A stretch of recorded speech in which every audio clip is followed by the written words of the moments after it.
dua do we make in Surah Al-Fatiha? What do we ask Allah subhanahu wa ta'ala? What is the dua? Yeah, guide us to the straight path. Ihdina siratal mustaqim. The path of those who you have blessed. Yeah, siratal ladina anamta alayhim ghayril maghdubi alayhim waladdallin. And not the path of those, O Allah, that have earned your anger, or those who have not gone astray. So how does Allah subhanahu wa ta'ala answer the dua? It is the beginning of Surah Al-Baqarah. Allah subhanahu wa ta'ala says, Bismillah ar-Rahman ar-Rahim, Alif Lam Mim, ذَلِكَ الْكِتَابُ لَا رَيْبَ فِيهِ هُدًى لِلْمُتَّقِينَ. What did we ask Allah in Surah Al-Fatiha? Oh Allah, give us the hidayah. Allah says, this is the book, there's no doubt in this book, is the guidance for those who are muttaqeen. Muttaqeen comes from, it's a plural of muttaqi, which means someone who has taqwa. The word wiqaya, wiqaya means protection, like shield, like a shield. Those who want to be protected from bad influences against them. Those who want to be protected from the anger of Allah subhanahu wa ta'ala or the punishment from Allah subhanahu wa ta'ala. Those who want to be protected from Jahannam. So taqwa, a muttaqi, is a person who is constantly protecting themselves. Then Allah subhanahu wa ta'ala says in the second ayah, who are the muttaqin? There's a few things. الَّذِينَ يُؤْمِنُونَ بِالْغَيْبِ. These are the people who believe in the ghaib.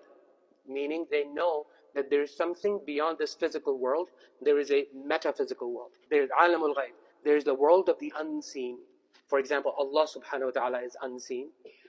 Malaika are unseen. The jinn are unseen. The qadr, the predestination, is unseen. All of these are matters of the unseen. So these are the people, Allah subhanahu wa ta'ala is saying, they know that there is an unseen. And then this is a belief. Then there's an action. وَيُقِيمُونَ الصَّلَاةِ. And then they establish the prayer. They don't just pray, they're constant with their prayer, and they try to encourage establishment of salah. So they have a belief in the unseen, and then they have an action. They're following up with that action. Belief and action are going together in these ayat. And then action number 2, وَمِمَّا رَزَقْنَاهُمْ يُنْفِقُونَ.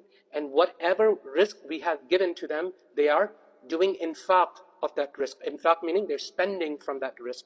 Whatever risk they have, whether it's money or power or strength or knowledge, and they are expending from that risk, whatever they have, they are giving. Then now the third statement is a belief statement. وَالَّذِينَ يُؤْمِنُونَ. And they also believe بِمَا أُنزِلَ إِلَيْكَ. What has been revealed upon you. Who's you?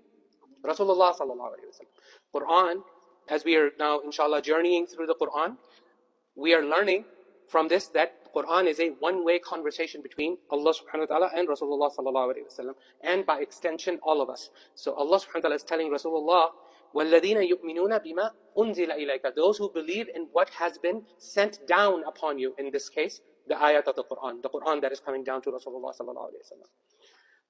But those who believe in what is sent down upon you. So not only they believe in the Quran, they also believe obviously in you. If they don't believe in you, O Rasulullah, how will they believe in what is being revealed to you, right? So it's two beliefs. Belief that he is the messenger of Allah sallallahu alaihi wasallam, as well as what is coming to him is from Allah. It's the message. وَمَا أُنزِلَ مِن قَبْلِكَ. And what has been revealed before you. And we understand from this that the revelation comes to the messengers of Allah. And before Rasulullah sallallahu alaihi wasallam, there were other messengers, other messengers that got the revelation. So we believe in them as well. And they believe in the akhirah. What does akhirah mean? Meaning darul akhirah, meaning the hereafter. What comes later. Okay, it doesn't mean the end. It just means what comes later. وَبِالْآخِرَةِ هُمْ يُوقِنُونَ. They don't only believe in it, there is another verb Allah subhanahu wa ta'ala uses over here. They have strong conviction, they have yaqeen. وَبِالْآخِرَةِ هُمْ يُوقِنُونَ. Not only believing, but they have a strong conviction that there will be a hereafter, after this dunya. When I will die, when others will die, when this whole world will be destroyed, there will be a hereafter. And this is why they are spending. Because they know they're going to get rewarded. This is why they're establishing salah, because they know they're going to be rewarded. This is why they're following the laws, because they know that's how they will be judged. This is why they believe in the unseen, because they know Allah subhanahu wa ta'ala is the one who is going to grant him all the rewards. So this is a guidance for those who have taqwa. How does the ayah number 5 start? أُولَٰئِكَ عَلَىٰ هُدًى. Those are the people upon guidance. Meaning if they're doing all these things, they are upon guidance. You ask for guidance, اهدنا الصراط المستقيم. This is a book of guidance, and then these are the people who are guided, but not just guided. أولئك على هدى من ربهم. Then they are being guided as a favor from Allah subhanahu wa ta'ala. They're not automatically going to get guidance.